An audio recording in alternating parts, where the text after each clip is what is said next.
എല്ലാ പ്രിയപ്പെട്ടവർക്കും ക്രിസ്തുയേശുവിൻ്റെ നിസ്തുല നാമത്തിലുള്ള സ്നേഹവന്ദനം അറിയിക്കട്ടെ. ഇന്നത്തെ നമ്മുടെ പ്രഭാത ധ്യാനത്തിനായി വിശുദ്ധ യോഹന്നാൻ എഴുതിയ സുവിശേഷം 7-ാം അധ്യായം 38-ഉം 39-ഉം വാക്യങ്ങൾ. യോഹന്നാൻ 7-ന്റെ 38-ഉം 39-ഉം. എന്നിൽ വിശ്വസിക്കുന്നവൻ്റെ ഉള്ളിൽ നിന്ന് തിരുവെഴുത്ത് പറയുന്നത് പോലെ ജീവജലത്തിൻ്റെ നദികൾ ഒഴുകും എന്ന് വിളിച്ചു പറഞ്ഞു. അവൻ ഇത് തന്നിൽ വിശ്വസിക്കുന്നവർക്കു ലഭിപ്പാനുള്ള ആത്മാവിനെക്കുറിച്ച് ആകുന്നു പറഞ്ഞത്. യേശു അന്ന് തേജസ്കരിക്കപ്പെട്ടിട്ടില്ലായകയാൽ ആത്മാവ് വന്നിട്ടില്ലായിരുന്നു. കർത്താവിൻ്റെ പരിശുദ്ധനാമം വാഴ്ത്തപ്പെടുമാറാകട്ടെ. മറ്റൊരു പ്രഭാതം നമ്മുടെ ആയുസ്സിൽ ദൈവം തമ്പുരാൻ വീണ്ടും ദാനമായി നൽകിയിരിക്കുന്നു. എന്നിൽ വിശ്വസിക്കുന്നവൻ്റെ ഉള്ളിൽ നിന്ന് തിരുവെഴുത്ത് പറയുന്നത് പോലെ ജീവജലത്തിൻ്റെ നദികൾ ഒഴുകും എന്ന് വിളിച്ചു പറഞ്ഞു. പരിശുദ്ധാത്മാവാകുന്ന നദീ പ്രവാഹത്തെക്കുറിച്ചുള്ള ഈ പ്രസ്താവന യേശുക്രിസ്തു ചെയ്തത് യെരുശലേമിൽ ഒരു പെരുന്നാളിൻ്റെ പശ്ചാത്തലത്തിലാണ്. ഉത്സവത്തിൻ്റെ മഹാദിനമായ ഒടുക്കത്തെ നാളിൽ പ്രസ്താവിച്ചു എന്ന് നമ്മൾ വായിക്കുന്നു. എന്നാൽ ഏത് ഉത്സവം എന്ന് വ്യക്തമായി രേഖപ്പെടുത്തുന്നില്ല. വിവരണത്തിൽ നിന്ന് മനസ്സിലാക്കുന്നത് സുക്കോത്ത് എന്ന പേരിൽ അറിയപ്പെടുന്ന കൂടാരപ്പെരുന്നാളാണ്. ഇത് ഒരാഴ്ച നീണ്ടു നിൽക്കും. എല്ലാ ദിവസവും പുരോഹിതന്മാർ ആഘോഷപൂർവം ശിലോഹാം കുളത്തിൽ നിന്ന് സ്വർണ്ണ കിണ്ടിയിൽ വെള്ളം കോരി ദേവാലയത്തിൻ്റെ ബലിപീഠത്തിന്മേൽ തളിക്കുന്ന പതിവുണ്ട്. അപ്പോൾ ആലപിക്കുന്നത് യെശയ്യാ പ്രവാചകന്റെ പുസ്തകം 12-ാം അധ്യായത്തിൻ്റെ 3-ാം വാക്യത്തിൽ നിന്നാണ്. നിങ്ങൾ സന്തോഷത്തോടെ രക്ഷയുടെ ഉറവിൽ നിന്ന് വെള്ളം കോരും. പെരുന്നാളിൻ്റെ അവസാന ദിവസത്തിന് ഹോശന്ന റാബ എന്ന് പറയും. അതാണ് ഏറ്റവും പ്രധാനപ്പെട്ട ദിവസം. ശിലോഹാമിൽ നിന്ന് വെള്ളം കോരി ദേവാലയത്തിലേക്ക് ആഘോഷപൂർവമായി കൊണ്ടുവരുന്ന പശ്ചാത്തലത്തിലാണ് യേശുക്രിസ്തു പ്രസ്താവിക്കുന്നത്, ദാഹിക്കുന്ന ഏവനും എൻ്റെ അടുക്കൽ വന്ന് കുടിക്കട്ടെ. എന്നിൽ വിശ്വസിക്കുന്നവൻ്റെ ഉള്ളിൽ നിന്ന് തിരുവെഴുത്ത് പറയും പോലെ ജീവജലത്തിൻ്റെ നദികൾ പ്രവഹിക്കും. സുക്കോത്ത് ആനന്ദത്തിൻ്റെ ആർത്തിരമ്പലാണ്.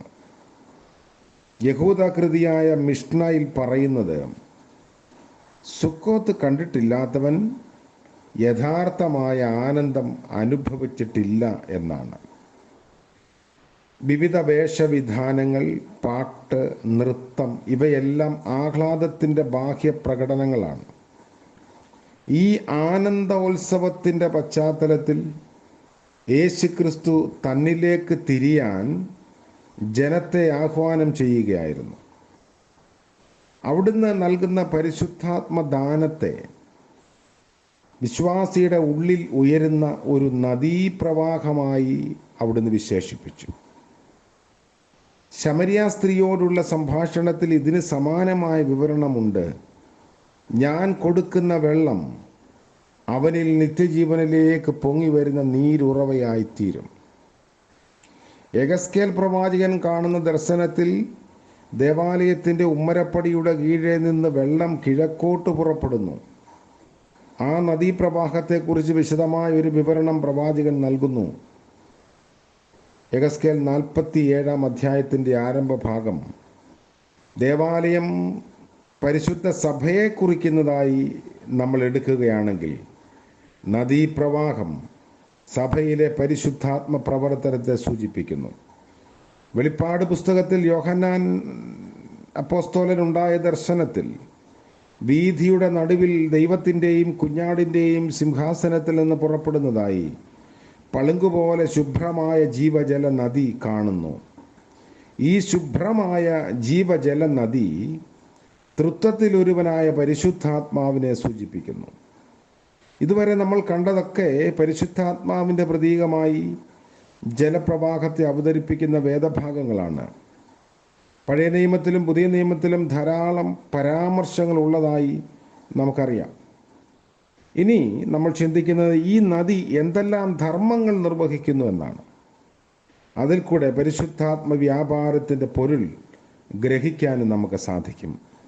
ഒന്ന്, വെള്ളം ശുദ്ധീകരിക്കുന്നു. വെള്ളം ഒഴിച്ചാണ് നമ്മൾ കഴുകി ശുദ്ധീകരിക്കുന്നത്. മതപരമായ കർമ്മങ്ങളിൽ അശുദ്ധി അകറ്റാൻ വെള്ളം തളിക്കുന്ന പതിവുണ്ട്. ഭവന ശുദ്ധീകരണത്തിൻ്റെ ശുശ്രൂഷയിൽ വെള്ളം തളിക്കുന്നതും വെള്ളം കൊണ്ട് വാതിൽപ്പടികൾ മുദ്രയിടുന്നതും ഭവനം ശുദ്ധീകരിച്ച് വെടിപ്പാക്കുന്നതിൻ്റെ സൂചനയായിട്ടാണ്. പരിശുദ്ധാത്മാവാകുന്ന ജലവും നമ്മെ ശുദ്ധീകരിക്കുന്നു. യെഹെസ്കേലിൻ്റെ ദർശനത്തിലെ നദിയെപ്പറ്റി പറയുന്നത് വെള്ളം ഒഴുകിച്ചെന്ന് കടലിൽ വീണിട്ട് അതിലെ വെള്ളം പഥ്യമായി തീരും. ചാവുകടലിലെ വെള്ളം രാസപദാർത്ഥങ്ങളുടെ ലായനി നിറഞ്ഞതായതുകൊണ്ട് അത് സ്വച്ഛമല്ല. എന്നാൽ ദേവാലയത്തിലെ നദീപ്രവാഹം അതിൽ പതിച്ചിട്ട് അതിലെ വെള്ളം ശുദ്ധീകരിക്കപ്പെടുന്നു.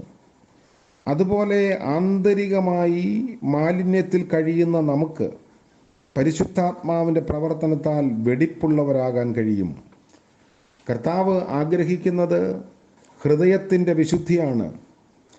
പരീശന്മാരെ അവിടുന്ന് ഭത്സിച്ചത് അവർ മതാനുഷ്ഠാനങ്ങളിൽ തീക്ഷ്ണതയില്ലാത്തവരായിട്ടല്ല, പാത്രങ്ങളുടെ പുറം തേച്ച് വെടിപ്പാക്കുന്നത് പോലെ പുറമേയുള്ള ആചാരപരമായ വിശുദ്ധി മാത്രമേ അവർ ശ്രദ്ധിച്ചിരുന്നുള്ളൂ എന്നതുകൊണ്ടാണ്. അകത്ത് അശുദ്ധി നിറഞ്ഞ അനുഭവമായിരുന്നു. ശൂന്യമാക്കുന്ന മ്ലേച്ഛത നിൽക്കരുതാത്തിടത്ത് പോലും കാണപ്പെടുന്ന ദുരവസ്ഥയാണ് ഇന്ന് ഉള്ളതെങ്കിൽ പരിശുദ്ധാത്മാവിൻ്റെ ശുദ്ധീകരണ പ്രക്രിയ എത്രയധികം നമുക്ക് ആവശ്യമാണ്. യവന പുരാണ കഥകളിലെ ഇതിഹാസ പുരുഷനാണ് ഹെർക്കുലീസ്. അതികായനായ അയാൾക്ക് മരിക്കാതിരിക്കാൻ മോഹമുണ്ടായി. അത് നിറവേറ്റി കൊടുക്കാൻ 12 കാര്യങ്ങൾ അയാൾ ചെയ്യണമെന്ന മുഖ്യ ദേവൻ വ്യവസ്ഥ വെച്ചു. അതിൽ ഒന്ന്, ഈജിയസ് രാജാവിൻ്റെ തൊഴുത്ത് ചുരുങ്ങിയ സമയത്തിനുള്ളിൽ ശുചിയാക്കണമെന്നായിരുന്നു. 100 കണക്കിനുള്ള കാളകളെ കെട്ടിയിട്ടുള്ള തൊഴുത്ത് മാലിന്യത്തിൻ്റെ കൂമ്പാരമാണ്. ചാണകവും മൂത്രവും മറ്റു മാലിന്യങ്ങളും കുമിഞ്ഞു കിടക്കുന്നു. അതാണ് ഒറ്റയ്ക്ക് ശുദ്ധമാക്കേണ്ടത്. ഹെർക്കുലീസ് ചെയ്തത് തൊഴുത്തിൻ്റെ അടുത്തുകൂടി ഒഴുകുന്ന പുഴയുടെ പ്രവാഹം തൊഴുത്തിൻ്റെ ഭാഗത്തേക്ക് തിരിച്ചുവിടുകയായിരുന്നു. ആ പ്രവാഹത്തിൽ അഴുക്കുകളെല്ലാം ഒഴുകി ഒലിച്ചുപോയി.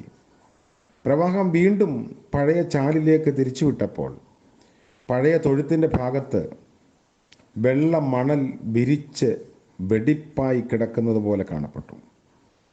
തൊഴുത്തിന് തുല്യമായി മലിനപ്പെട്ട് കിടക്കുന്ന ഹൃദയങ്ങളിലേക്ക് പരിശുദ്ധാത്മ പ്രവാഹം കടന്നു വരാൻ അനുവദിക്കുകയാണെങ്കിൽ എല്ലാ മാലിന്യങ്ങളും തുടച്ച് വെടിപ്പാക്കാൻ അത് പര്യാപ്തമാകും. പൗലോസ് അപ്പോസ്തലൻ നമ്മെ ഓർമ്മിപ്പിക്കുന്നു, ദൈവത്തിൻ്റെ ആത്മാവിനാൽ നിങ്ങളെ തന്നെ കഴുകി ശുദ്ധീകരണവും നീതീകരണവും പ്രാപിച്ചിരിക്കുന്നു.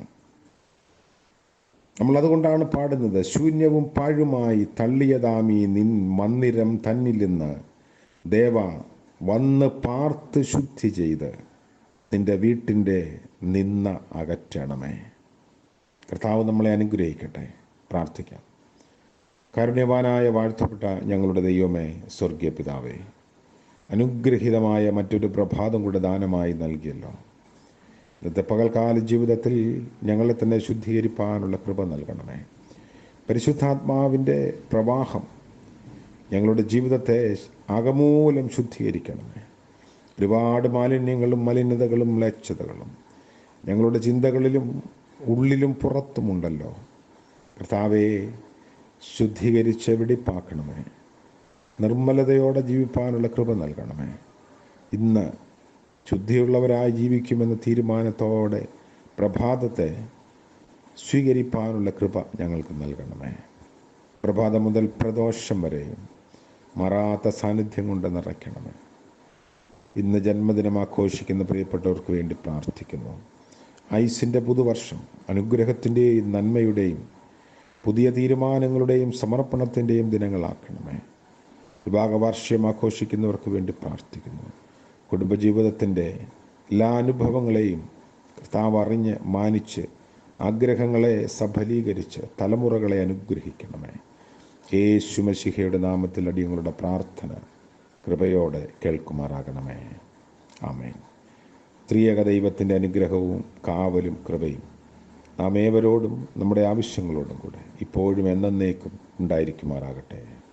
ആമേൻ.